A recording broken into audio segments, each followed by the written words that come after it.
Welcome to Awesome Movie Year, the podcast where we take a look back at an awesome year for movies, which is every year. I'm Josh Bell, film critic and writer, and I'm joined by my co-host. Jason Harris, filmmaker, comedian, and no, not the shower. Anywhere but the shower. Jason doing a sort of sticky take on the subject matter of this. There's not much to really latch onto on this one, Josh. Yeah, I think maybe if some sort of slapstick comedian had co-starred here, you might have had perhaps result there. The Ritz Brothers. The Ritz Brothers. Yeah, I think I forgot in a recent episode to mention a Ritz Brothers reference that had come up in our Corpse Grinders episode when I watched the Ted V. Michaels film Girl in Gold Boots on Mystery Science Theater 3000. They made a Ritz Brothers joke. So it's important that we document that. Hey, that's my neck. What are you doing? Nothing funny in this movie, though, that we're about to discuss. We're here at the season finale of our season on the films of 1971. And as we always do in our finale, we put it to the audience to choose the film that we're going to talk about, come up with a fun little category, offer you some choices. And in 1971, for whatever reason, this was the year of the horny lady vampire movie. There were 7 of these movies released in 1971. We offered all of them as options to the lovely people of the Popcorn and Puzzle Pieces Facebook group. And the winner, by a narrow margin, one thing that happens, I think, when we have so many options, the vote gets split. There were a lot of single votes, but the most votes went to Daughters of Darkness from Belgian filmmaker Harry Kümel, or Kümel. Hey, Josh, what did the vampire say to his teacher? Tell me. See you next period. Oh, that was a little more risque than I expected. We're literally talking about a vampire sex movie, so it's right. I know. I guess your shtick at the beginning made me think that you were going to tell some sort of like 5th grade joke book joke. Well, it's I'm glad that you watched so many of them. I got turned off by this one.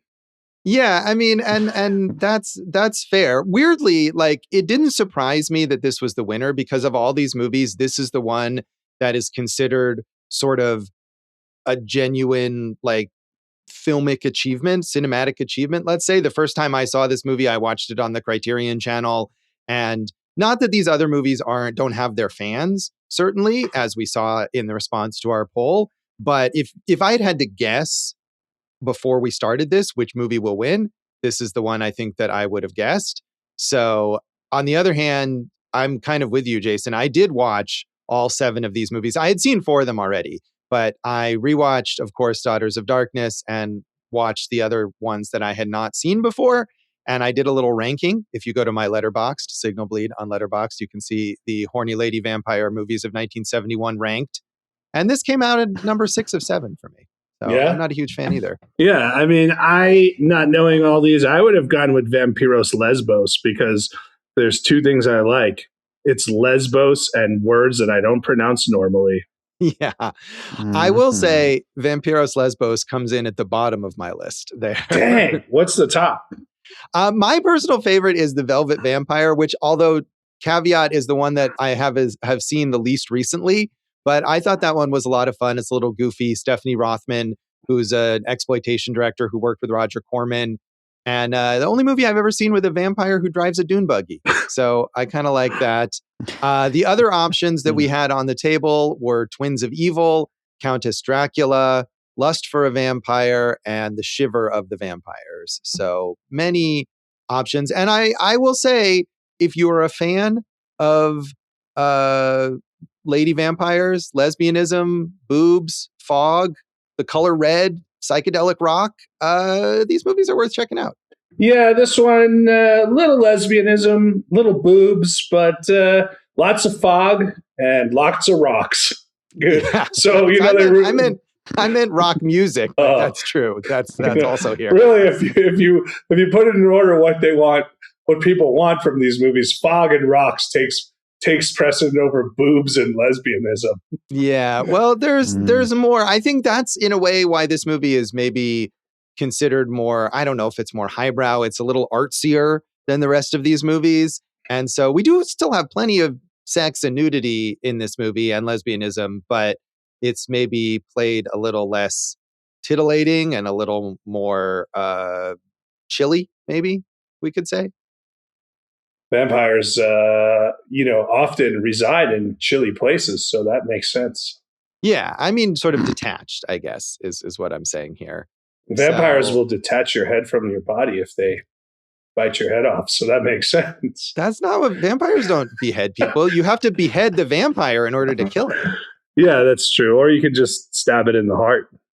True, that too. I feel like maybe, Jason, you need to learn more about vampirism before you appreciate these films. I agree to that, but only if there are lesbians teaching me. There are in all of these movies. So anyway, this one it's a Belgian film. Again, Harry Kümel, but it's one of these international co-productions with actors from various nationalities. It is in English and not just dubbed in English. It looked like all the actors were speaking English. So that's a plus versus some Italian films that we may have watched earlier in this season. So I do appreciate that. But shot in some lovely Belgian locations too. I think you have to give the credit for that. Oh, I did love the scenery. And they went to Bruges, which made me think of In Bruges, which is another film I love. Yeah, maybe if Colin Farrell and Brendan Gleeson had been there, it would have been more exciting to watch. I mean, I think that's a given at this point in time. But yeah, Colin Farrell was in Fright Night. That's true. Yeah, he's been a vampire. Yeah. Was he the vampire or was he the other guy? I think he was a vampire. I don't know. Not a memorable. The setting's very good, is what I'm telling you. I agree. Yes, the setting is very good. Lots of cool looking locations and interiors and whatnot.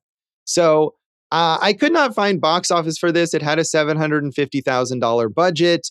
And although it was an English language film and opened first in New York, it did have to have 12 minutes cut out of it for the American release in order to achieve an R rating. So we got to see the full version that is available, of course, now on streaming and whatnot.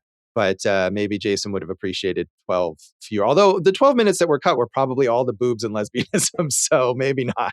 Those are my favorite parts. Right. Exactly. So maybe you would not have appreciated that. It definitely, I think as often is the case when we talk about movies that have been censored in the past, it looks pretty tame comparatively when we watch it now. But at the time. It's not that I need 12 minutes cut. I need the 12 minutes that are in there to be more interesting. Yeah, I know. I agree. This is a very, very slow paced film, but despite it being sort of part of this exploitation genre, it was actually quite well received by critics in 1971. Roger Ebert said, "Everyone slinks mysteriously up and down the stairs. Bodies drained of blood are found in a nearby town. During all of this, of course, lightning rips asunder the stormy sky and the waves beat out their lonely vengeance on the beach.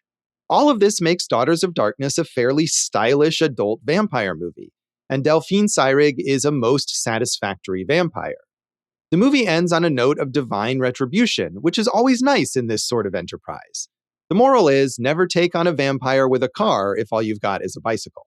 That is a good moral. That's not what I took out of it, but he frequently, for some reason, fixates on the guy with the bicycle, the ex-cop who's kind of skulking around the hotel. The two best actors are the two old men in this movie, the ex-cop and the concierge of the hotel. They're the best actors in the film, Josh. Really? You think so? I mean, I do. Think their performances were any more notable than any of the other performances. Well, I just noted it, so you're wrong. Right. Did you see, Josh, I got to give a little shout out to the kids in that Popcorn and Puzzle Pieces group, whoever posted that meme of Ebert this week in the Popcorn and Puzzle Pieces group. It said, "All my movies are personally recommended to me by Roger Ebert. He comes to me in a dream and tells me what to watch looking like this." And it's just a picture of him from Siskel and Ebert at the movies like, And it's super. It was good. It made me laugh. Extra funny. It was an odd one. I thought you were going to talk about Ebert's love of boobs, which shockingly is really doesn't come up in this. Maybe he was still young in 1971. I wonder if he didn't feel free to express his love of boobs as openly as he did. I think more titties in general. We all could have used some more titties. Can we get a dong in this one? We might have gotten the dong in there at some point in time in the shower. Yeah, I don't know. The main male character is naked. We definitely see his behind at multiple instances. I'm not sure if we get a full frontal moment from him. Yeah, he likes raping his wife. Yeah, he's not nobody really to root for in this movie. Except the old cop on the bicycle. I guess. The standout performer. Really do much of anything. Standout performer. Yeah. All right. Well, I'm glad something appealed to you in this film. So Howard Thompson in the New York Times said, "Want to see a fascinating vampire movie? Then catch the Belgian-made English language Daughters of Darkness. Subtle, stately, stunningly colored, and exquisitely directed by Belgium's young Harry Kümel, the co-scenarist, this is far and away the most artistic vampire shocker since the Franco-Italian Blood and Roses 10 years ago. Like a poisonous flower, it wafts through the main premises, a huge coastal hotel off-season, housing a honeymoon couple, 2 strange women guests, and a quaking porter. That is the setup, and we guarantee that the picture, gliding silkenly into horror, will glue you to your seat." Well, I did love the setting, as we talked about. Really nice kind of cliffside, oceanside, European setting. I mean, and it harkens back to classic vampire movies like Dracula, right? Or, monster movies like Frankenstein. So I thought that was one of the highlights of the film. And, there was a lot of fog that really added ambiance to it. So good for you, natural fog. Yeah, I don't know if it was all natural or not, but the ambiance is definitely there. And I mean, one thing that I gleaned from watching all of these movies is that ambiance and atmosphere, some of them have more plot than others, but all of them are definitely driven by vibes. And I think you kind of have to be on the wavelength of those vibes. Otherwise, you're not going to enjoy the movie. And that's certainly the case here. Well, I like the ambiance. So the vibe of that was good for me. I was just bored with the speaking. Right. I mean, I think part of the vibe is the characters. If you're really like fascinated by their presence or whatever, even if they don't speak very much or what they say is sort of banal, like I think you can appreciate this movie. And I'm with you. I didn't really. This is the second time I've seen this movie, and I was hoping maybe to be slightly less bored, and I really wasn't. That's too bad. Yeah. It's okay. Thanks for your sympathy, though. So finally, Variety in their unbylined review said, "Delphine Seyrig's silver lame presence and Harry Kümel's evocative direction make this an above-par vampire tale. Updating the old chestnut about the butch countess who remains forever young by drinking and bathing in the blood of maidens, Daughters of Darkness is so intentionally perverse that it often slips into impure camp. But Kümel and Seyrig hold interest by piling twists on every convention of the vampire genre. Avoiding standard fang-in-the-neck fright, Kümel keeps the gore limited to the 2 death sequences, but there he goes all out. Both are stunningly directed and edited." I mean, I guess if you're going to ignore all the times that he raped his wife or, the other murders. But I guess what you're saying is like just the actual gore of the whole thing. Yeah, I mean, we don't see really any other murders. I mean, they talk about them having happened off screen. They read about them in the newspaper or they go to Bruges and they see that body being brought out. But even then, right, we don't see the body. It's covered on a gurney, covered in a sheet, and we just see an arm kind of sticking out. So it really isn't, other than, the shower scene that you referenced earlier and then the finale, which finally gets into the goriness. So I feel like people who are going to we talked a lot about the drive-in audience this season. If you were going for a sexy vampire movie, you might have been disappointed if, that kind of audience versus an art house audience. Yeah. I mean, this guy says there's a lot of twists and turns. I didn't get any twists or turns. Yeah. I mean, I don't know if there's plot twists exactly. There's a windy road. There are a lot of windy roads. Yeah. There's twists. I mean, I think he's saying that they're putting a twist on the, sort of expected elements of the vampire movie. I mean, I thought it was exactly what you expect from a vampire movie. But again, I'm watching it now, not in 1971. So maybe back then it was different, but feels pretty basic to me. All right. Yeah. I mean, I don't, this is, again, as a big year for these kinds of movies with the female vampires. I don't know. I think it was probably less prevalent before this. I have seen a lot of vampire movies, and it's not like I just watched Dracula's Daughter from the 30s, which was a sequel to the original Dracula not that long ago. So this is certainly something that had existed, but maybe the, virile, debonair male vampire was more of the dominant form. If we get one new Patreon subscriber, will you go into the grocery and just say to a random customer, "I want to suck your blood"? I will certainly not do that. Oh, all right. I'm just trying to up our Patreon subscribers. I don't know if anyone would want that because they wouldn't even know. I could just say that I did it. There's no documentation unless. Well, I'll document it. I'll do that. Okay, that's good. I'll even buy you the fake fangs and a cape. No, now I have to wear fangs and a cape. You're really just escalating this. So. No, I feel like there's many other ridiculous promises that we've forgotten about that I would rather have done for Patreon subscribers than that. I'll do it. Yeah, but you don't even need Patreon subscribers to do it. You just do it anyway. I'll probably just go after this is over and do it anyway. Fair enough. Yeah. So I can tell from your enthusiasm for this film that you definitely... It's not a good movie, Josh. Sorry, bro. I'm not going to lie to you and tell you it's a good movie. Honestly, I was let down this whole season with exploitation. I like the exploitation movies and the themes of them of the 70s, but maybe it picked up after 1971 because I didn't like one exploitation movie we covered this season. Yeah, I mean, I feel like maybe I was not as like there might have been some, depending on how you define exploitation. If you include like Let's Scare Jessica to Death, which obviously I love. I agree that this is, and it's a shame because for me personally, at least having watched all of these movies, I liked other ones more. I don't know if you would have liked other ones more. I feel like some of the other ones were less boring. I don't know if you would have liked what they did instead of the sort of languid sitting around of this film, but there was more action in that. Yeah, and maybe that's what I lean to. We talked about vetsploitation last week, and maybe I lean more towards those like action revenge, hard-boiled exploitation films. Yeah, there's no action or revenge in this film, really, until maybe the very, very... There's a little revenge. Yeah, I mean, who's getting revenge on whom here? They're all getting revenge on me. By making you watch the movie. That's the best I could come up with. All right, fair enough. Well, yeah, I had seen this. Like I said, at one point it was on Criterion, and I don't remember what theme or whatever, but I think I watched it 1 month because it was expiring, and I was curious to check it out. And I do like these types of movies. I mean, I've seen a lot of these from other years as well, and I was let down then, and I was hoping maybe I'd find something more to appreciate this time, and I don't know. I think I liked it a little more than you did, but overall was pretty underwhelmed. So, Dave, had you seen this before? I had not. And I mean, we've talked about this, like Jason said, a lot of these movies were kind of letdowns overall.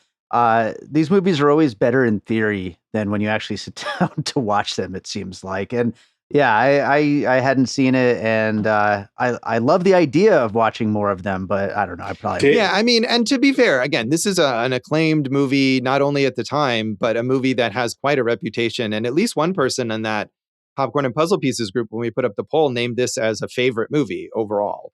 Who was it? Mm-hmm. I don't remember. But, Jason's going to go Tony fight Strauss? them. He's going to fight whoever that was. Dave didn't like it, so check out his 5-star Letterboxd review on it. Yeah, well, I probably overrated this one too. But hey, Dave just loves movies, and he loves that's right. giving positive responses to movies, and that's okay. I'm the opposite. I'm very stingy with the ratings, so we'll balance each other out. That's nice. You and Dave are yin yang, and I'm just floating off in the ocean. Well, we hope you'll stick around. All right, I will. Mm-hmm. Do you want to mention anything about the background of this movie, Jason? I mean, this filmmaker, Kümel, like big time filmmaker, also in 1971 directed Orson Welles in a film called Malpertuis. Do you know about that one, Josh? No, I mean, I'm not sure how to pronounce it, and I have not seen it and had not heard of it actually until looking through stuff for this episode, although I think it's kind of his second best known film after this one. So I would be curious to check that out. Definitely Orson Welles, by the 70s was kind of half awake in things that he was hired to do. So I'm not sure how his performance might or might not come across, but it is intriguing. Certainly Orson Welles in a 1970s horror exploitation movie. That sounds cool. And also, he's had good luck with a lot of I mean, some of his best work has been European production. So maybe we're onto something here. Yeah, maybe. I mean, I'd be curious. I spent my week watching these vampire movies instead of, watching this weird Orson Welles movie. But I will say that it's certainly something that I'd be curious to check out. Okay, I support you checking it out. Thank you. So David McKee, I believe, was the person in the group who he said it would actually. He didn't necessarily say it was a favorite, but he said it would have been his pick. But then he decided to spread his vote around to something else instead. But hey, we ended up doing it anyway. So sorry, David McKee. So we'll come back then and talk about some general thoughts if Jason has any more on Daughters of Darkness.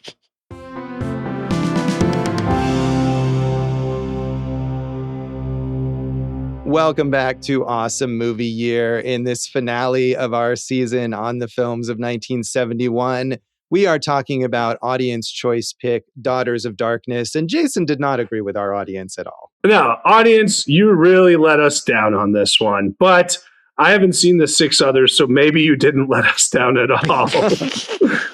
But like I said, I think to me the bigger theme is that the exploitation movies in my head of the 70s, the ones I really like are maybe a few years after this, or maybe just don't fit in this genre.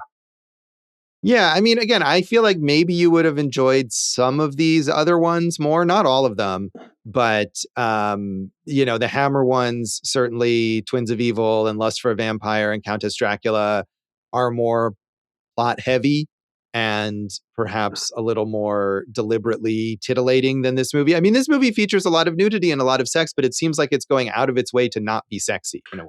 Yeah, I would agree with that. I mean, the one sex scene between the husband and the younger female vampire, I think, is supposed to be the sexiest scene. But the whole movie starts with a sex scene. So you're kind of given an expectation that it's going to be a sexy movie that it doesn't turn out to be. Yeah, I mean, I think maybe it's a kind of sexiness that is not the most basic version of that, where you open with that sex scene that's very standard. It's the man and the woman having sex in this train compartment, and a lot of the sexiness in this movie is maybe based on Delphine Seyrig's character, the vampire Countess Bathory, being like dominant, and it's sort of fetishy versus just more mainstream sexuality, maybe. Maybe. Did you look up the real life counterpart to Countess Bathory? I mean, I'm familiar with her because in fact, if we had talked about Countess Dracula, that is what that movie is all about, is also Elizabeth Bathory. I mean, along with Vlad the Impaler, who was the inspiration for Dracula, she's one of the most famous sort of real life figures that's been an inspiration for vampire stories. She killed, I think, like hundreds of young women because she thought their blood could keep her young. And she was wrong. Yeah. Shockingly, though, Josh, while her servants were put to death because she was a Hungarian noblewoman, she got to live. Isn't that crazy how money changed everything for her? Imagine that hundreds and hundreds of years ago, and some weird rich person thinking that the blood of young people could keep them young and evading the consequences for their actions. Yeah, good thing that doesn't happen anymore. That's really, really strange. Josh, I looked up this thing from Camille Paglia in her book, Sexual Personage. She calls it psychological, high Gothic, abstract, ceremonious, which depicts evil as hierarchical glamour and deals with eroticized Western power. I don't know if I got all that into this one. Yeah, I'm not sure about eroticized Western power, but yeah, I mean, the hierarchical nature here, I mean, again, I think that goes to... That's just the vampire genre in general, though, wouldn't you say? Yeah, I mean, but I think that also is why the vampire genre lends itself well to this sort of BDSM thing, because you have the dominance and the submission. The vampire in some versions has like mind control powers, or if they make someone else a vampire, that person is like bonded to them. And all of these things that are part of the mythology fit in to this sort of dominance and submission sexuality. I think that this movie, could have used a few more patrons at the hotel, some side stories, some side characters, some more victims. I think that would have added some kind of energy to the film. Well, I don't know. I mean, I feel like one of the best things about this movie is, like you were talking about, related to classic sort of gothic vampire stories or monster stories, that it is this empty, cavernous, isolated place where it's just these hapless protagonists and the vampire, and they're at her mercy. So, I mean, I think maybe you're right. Like if it was more exploitation-y, we could have seen, there could have been an early scene along with the sex scene in the train compartment of, you could see the Countess killing somebody or whatever. And I think that would have been a bit more excitement early on. We just hear about these victims. But I like that they were isolated at the hotel. I like that the hotel was isolated and it was such a, kind of far off and creepy manner. But I just think I felt like we, again, got into a mode of like, okay, every character is repeating their point over and over again. And some of the payoffs are just strange. Like, the wife wants the husband. So that would be Stefan, right? Is the main man right there, right? Yeah, the main man. Yeah. Main man, Stefan. She wants to meet Stefan's mother. And we keep hearing about the mother and how he can't take her to the mother and this and that. And then we finally get the reveal of the mother. And what's the reveal of the mother, Josh? Well, this is an interesting point that I wanted to discuss. So the reveal of the mother, or the person referred to as mother, is this kind of older, effeminate gay man. And to me, it was kind of implying that Stefan maybe wasn't like a rich heir, but was rather like a houseboy. Exactly, the houseboy of this sugar daddy. But I'm not sure. Is that what we're meant to get? Or are we meant to get that, like, this person who he calls mother maybe is his parent, really, but refers to himself as mother because he's this sort of effeminate gay man? I don't know. What was your take on it? Well, that's the frustrating thing. You get the reveal and then nothing ever comes of it. You never see or hear from that character again. So it's like, ooh, okay, no more to it, So I was frustrated there. I could see it either way. At the time, I didn't take it as like him as a houseboy, but that makes sense. But I did definitely see it as the power dynamic, whether they were in a romantic relationship or a paternal relationship. The power is obviously with mother there. Right. Yeah. I mean, and I think that goes to the themes that whatever the real story is with that person, like he has power over Stefan in the way that the Countess is then taking power over people as a vampire. Did you not think that reveal was such a big reveal that we deserved a little more after that reveal of like, hey, this should be explained? I mean, I don't necessarily need everything explained. I mean, I think if the rest of the movie had more going on, I liked that as like, oh, everything's fucked up everywhere. Like, we thought Stefan was just this like normal-ish guy. Okay, maybe he's not. He beats his wife. But I mean, he's not part of this twisted, he's just stumbled into it or whatever. But no, even in his own life, even if they had never gone to this hotel and never found vampires, there was some fucked up shit going on here. Yeah, I wanted more. That. Yeah, no, I know you like that, but it didn't leave you wanting a little more to that? I mean, I think what I'm saying is that I would have wanted more weird side shit. I didn't necessarily need like a detailed explanation of who is mother and like what is their relationship.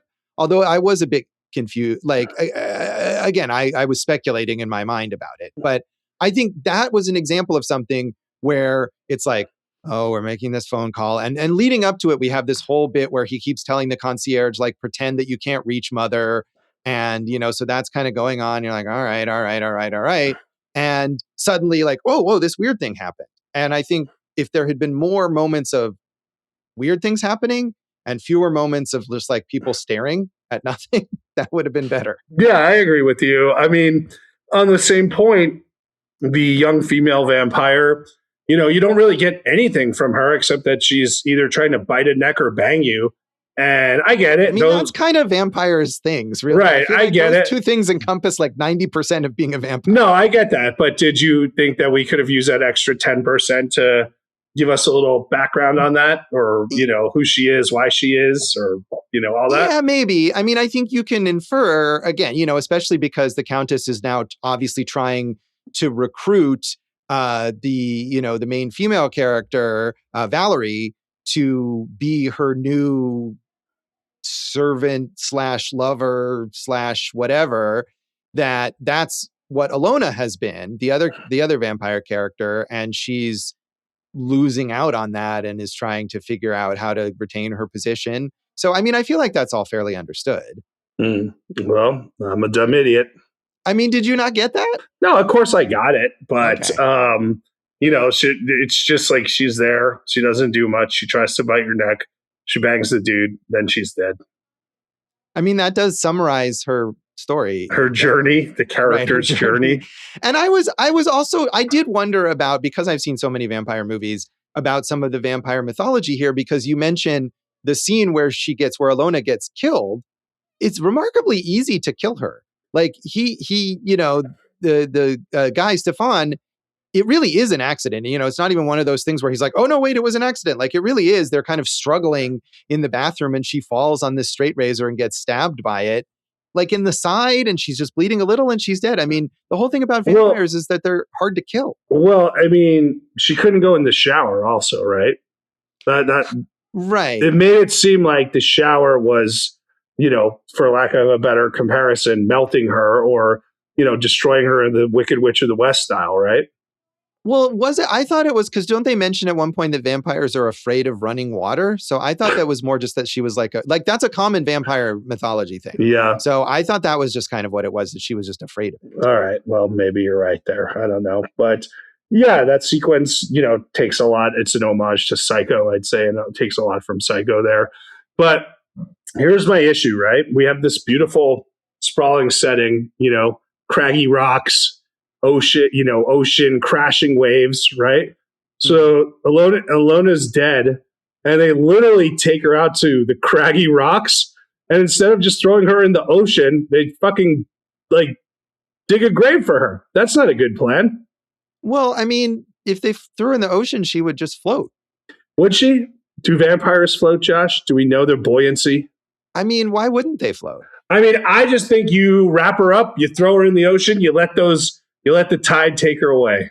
I mean, the tide could just as easily wash her right back up on the beach, and then you got that nosy cop who's going to find a dead body on the beach. Yeah, but he's just riding his bicycle, so that's and he does spot them anyway. He sees them digging the graves. So. Yeah, he's watching them the whole time. He's all like, lean back just like that, push me down, make me do that dance. Now squeeze it, no more hands. Bit my lip like a vampire bat. I don't know what you're quoting there. Wesley Willis, Vampire Bat. Oh, okay. I'm not familiar with that song. You don't know Wesley Willis? I know who he is. I don't know any of his songs. Rock and Roll McDonald's?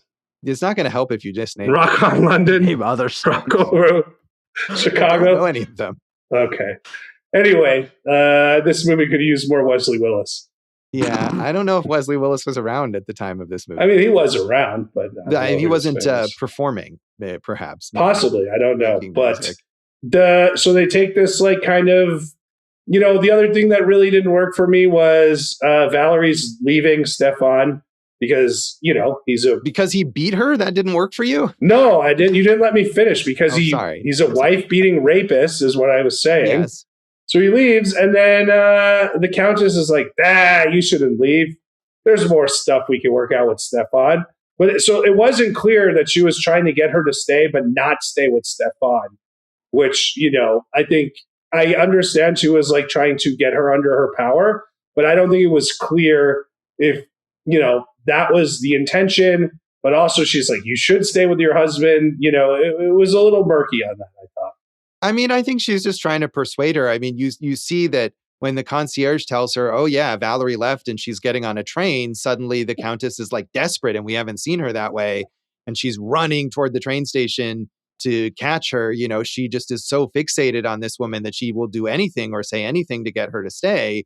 And so at the moment, they're not hooking up. So she says, oh, you should stay and work things out with your husband.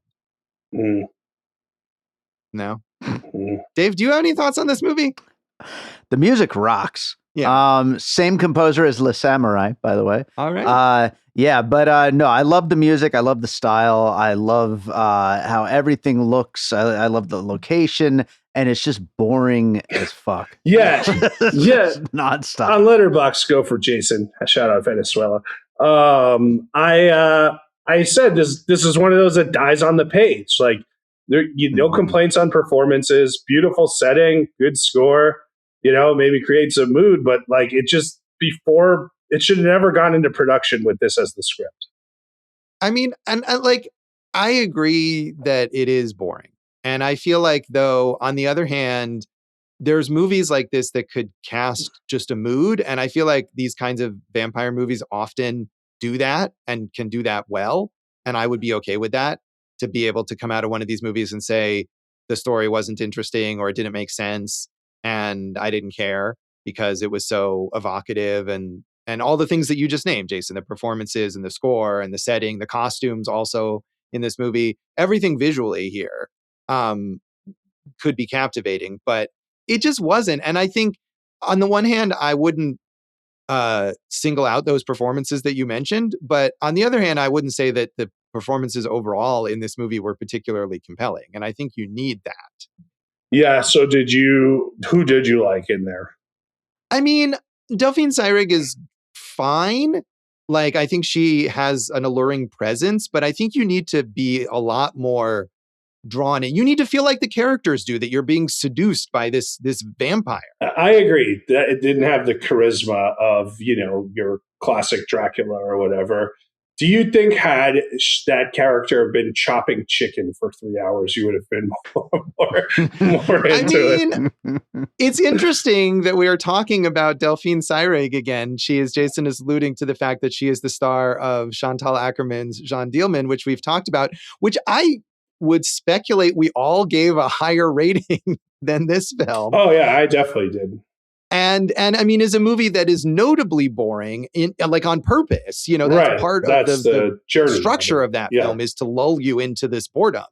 But I think, it is weirdly more compelling, and on the other hand, you can say, well, Delphine Seyrig has this presence, as you see in that other movie, to keep you interested when like nothing is happening. And I don't know if she quite has enough of that here. It's a different kind of boring, obviously. I think you're right, though, in that, like, you go on that journey with her and Jeanne Dielman, and she keeps you interested in that. Is she miscast? Like, I didn't get that kind of, she has that charisma as that Jeanne Dielman type. I didn't get that charisma here as the, Countess. Yeah, I mean, she's obviously glammed up here and she looks great, but I think, I don't know if maybe some of this is, these productions that are multinational, I believe she's Belgian and she's speaking English, which is not her native language. And she speaks like perfectly fluently, but I wonder if there's a level of, distance there that doesn't allow her to have as much charisma. Yeah. Do you think you would cast Pedro Pascal in that part right now? I mean, I feel like if you want somebody with charisma, you're always going to cast Pedro Pascal, right? And he's, been cast in 18 movies since we started this episode, so why not? And I'll watch them all because he'll be good in them. I feel like he could totally play a vampire, right? Vampire. Of course he could. So I agree with you on that. Finally, we've come to common ground. Well, I feel like we're going to lose you, Jason, if we don't wrap it up here and rate this movie. Well, no, if there's anything else you want to talk about, please do. I don't know. No, I mean, again, I'm not like, I didn't really like this either. And I mean, some of the things I noticed were related to having seen all of these movies in a short period. There's certainly a lot of themes that come up over and again. I mean, one of the main things with the female vampire who seduces, the couple here, they're newlyweds. They've just been married 3 days before and they're supposed to be on their way to their honeymoon. And, the vampire who seduces the female component of this couple.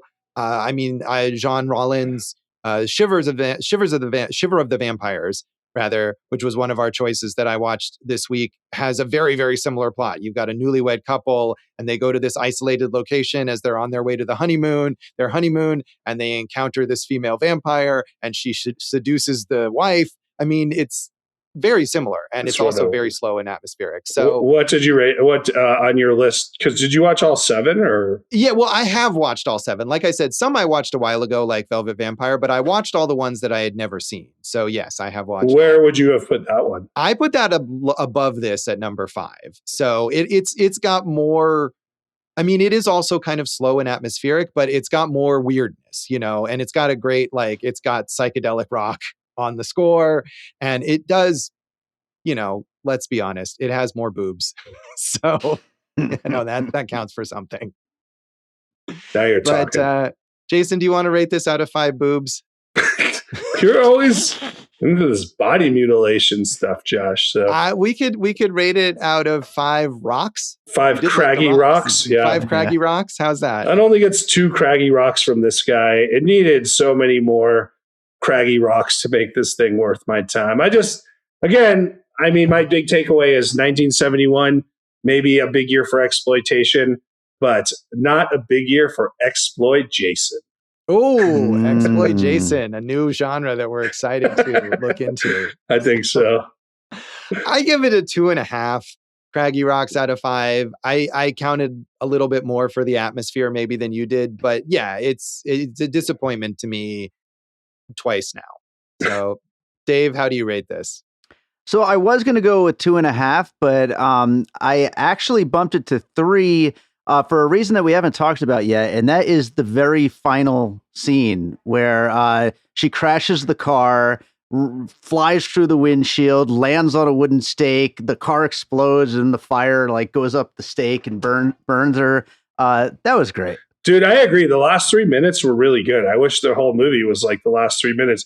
And then you get the quick, kind of post mortem of that where now Valerie's taken over at this new resort and she's recruiting the young couple to be under her spell.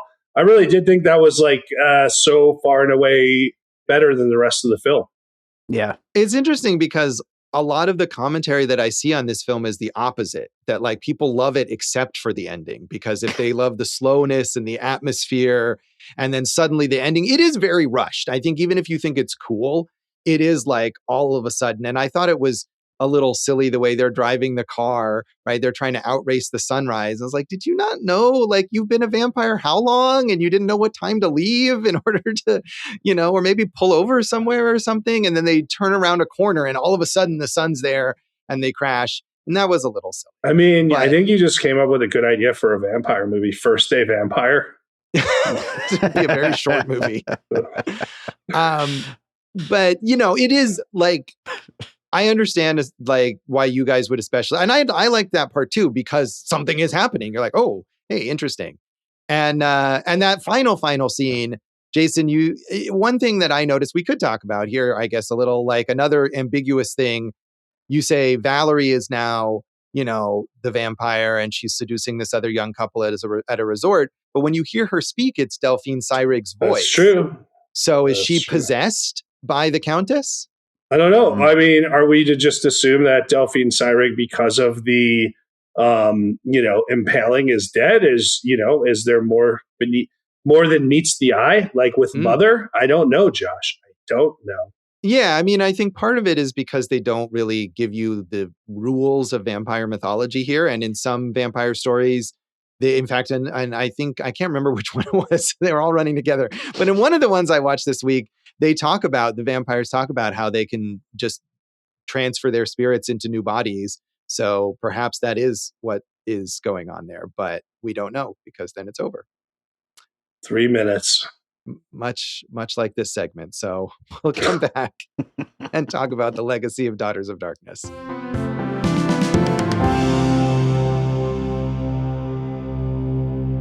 Welcome back to Awesome Movie Year. In this finale of our season on the films of 1971, we are talking about audience choice pick, Daughters of Darkness. And Jason, as you mentioned, Harry Kümel, the director here, his most notable other film is from this same year, this, however you pronounce it, Malpertuis, starring Orson Welles. He didn't direct a ton of movies, a handful more. Into 1991 was his last feature film credit, and worked as a university professor. But this is really his most notable work. I marked this movie down for you, Josh, because I thought it's right up your alley. Monsieur Harwedden from 1969. It's about the cross-dressing Merora Gillibrand, whose two male lovers fought in a duel in Vienna. She then killed the survivor and fled to Belgium dressed as a man. That sounds like something you would go for. Sure. Yeah. I mean, that could be interesting. So I think aside from these two horror movies, his films are kind of hard to find. So I don't know if that one is readily available. It has less than 150 views on Letterboxd. But yeah, I would check it out. Yeah, So, I would too. It sounds like, especially in 1969, to make something with such bravura, that sounds interesting. Yeah. I mean, I don't know why he stopped working. And this is definitely his most well-known film. But he is still alive, so who knows? Maybe he'll make Daughters of Darkness too. We have talked about Granddaughters of Seyrig. Darkness. Granddaughters. Now, who wouldn't want to watch that? That's perfect. We talked about Delphine Seyrig in our episode on Jeanne Dielman. She was a major star in French films and international films, including another landmark of really boring cinema last year at Marion Bad. As well as Louise Buñuel's The Discreet Charm of the Bourgeoisie, The Day of the Jackal, A Doll's House. So, a lot of really notable movies. Big time stuff. Yeah, 100%. Like, that's 3 probably she's got in the Sight and Sound poll just there on her own. Yeah, I'm sure last year Marion Bad is in there as well. Well, that's why it was that one and Discreet Charm of Bourgeoisie. And right. Dielman. Yeah, not Daughters of Darkness. Yeah, thank you. Ugh, jerk. The other actors here, kind of, small time. John Karlen he's an American actor who plays Stefan and did a lot of TV, had a major role on Dark Shadows, the vampire TV show. Yeah, how about that? And he was Tyne Daly's husband in Cagney and Lacey. Yeah, on dozens and dozens of episodes of both of those shows. Danielle Ouimet, however you pronounce that, who plays Valerie. She is French-Canadian and has done a lot of French-Canadian TV. Looks to still be working, at least as recently as 2023. And Andrea Rau, who plays Ilona, the tragic discarded vampire. She is German and has done, again, roles mainly in German. She was a pinup, like a magazine pinup model as well. Right. And you can see that. Again, they're styling her haircut is meant to look like she's got that bob to look like Louise Brooks.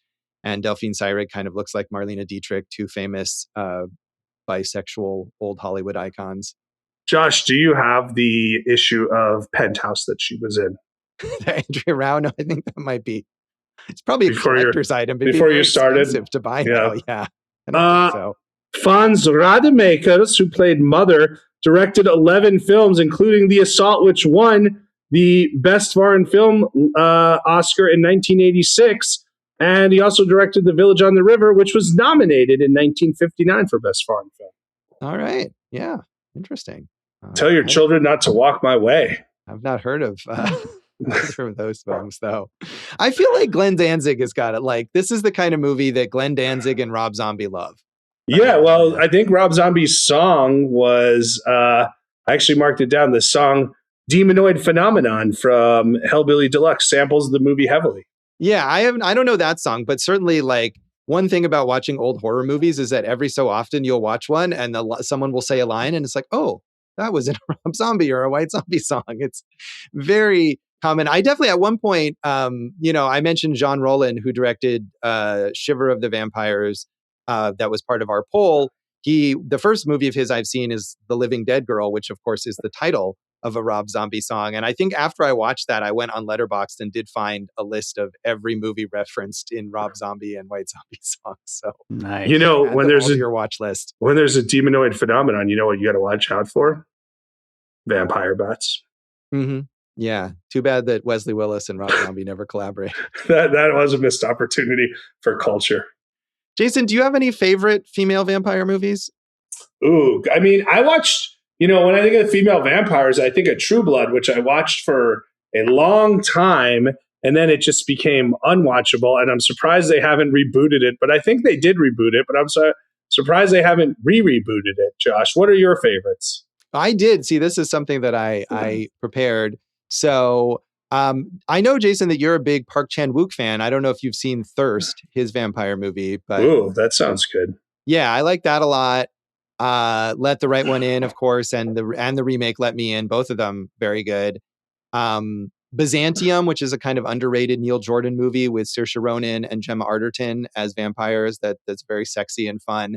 And I kind of have a soft spot for Amy Heckerling's Vamps with Alicia Silverstone and Kristen Ritter, which is really silly and cheesy, but it's almost like a vampire sitcom, and it's kind of fun. All right. Well, what about all I can tell you, Josh, is as a teenager, and I'm not going to say the whole movie was good, but there was some great parts in Embrace of the Vampire with Alyssa Milano.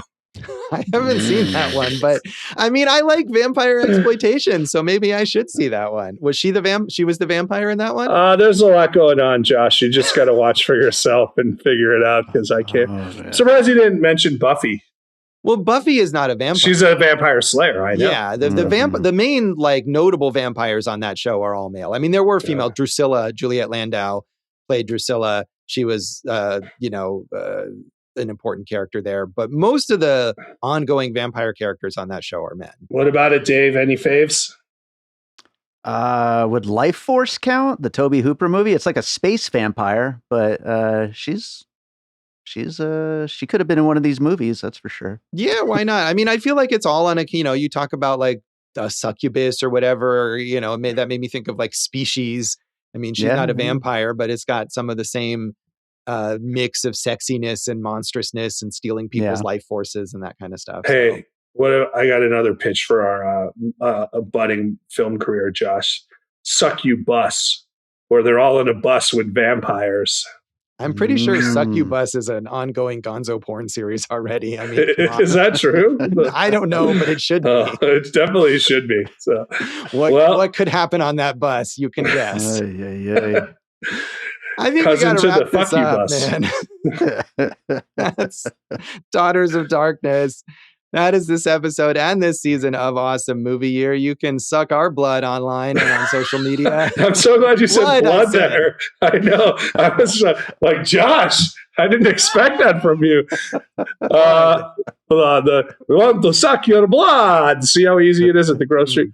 We're at awesomemovieyear.com, Awesome Movie Year on Facebook and Instagram. And if you watch any of our films on the Letterboxd, make sure you tag Awesome Movie Year. I'm Go for Jason on said platform, Jason Harris Comedy or J Harris Comedy on all the socials. I got the trivia nights. Come play, kids. Yeah, maybe some vampire trivia. Yeah, definitely. That would be a great round. I would be 100% into that. All right. So you can find some old stuff from me, and including, I'm sure, some things on vampire movies at joshbellhateseverything.com. I'm at Josh Bell Hates Everything on Facebook, at Signal Bleed on Blue Sky, and on Letterboxd. And check out our producer, David Rosen's awesome podcast, Piecing It Together.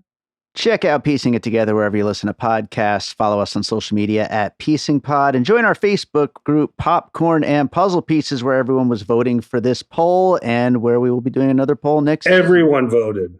Thank you to everyone who voted. Despite all of the trash talking we have done. I can't believe you just told the whole crowd to suck your dick. That was crazy. That is not what happened at all. We very much appreciate all the votes and the feedback on the poll in the Popcorn and Puzzle Pieces group. Thank you very much to everyone. Jason, what's in our next episode? Josh, I have dug up from the dead none other than the next episode, an epilogue on 1971, Awesome Movie Year. Tune in next time for our 1971 epilogue, and thanks for listening to Awesome Movie Year. Thank you for listening to Awesome Movie Year. Make sure to follow Awesome Movie Year on Facebook, at Awesome Movie Pod on Twitter, and at Awesome Movie Year on Instagram. And if you like the show, review us and rate us with 5 stars on Apple Podcasts.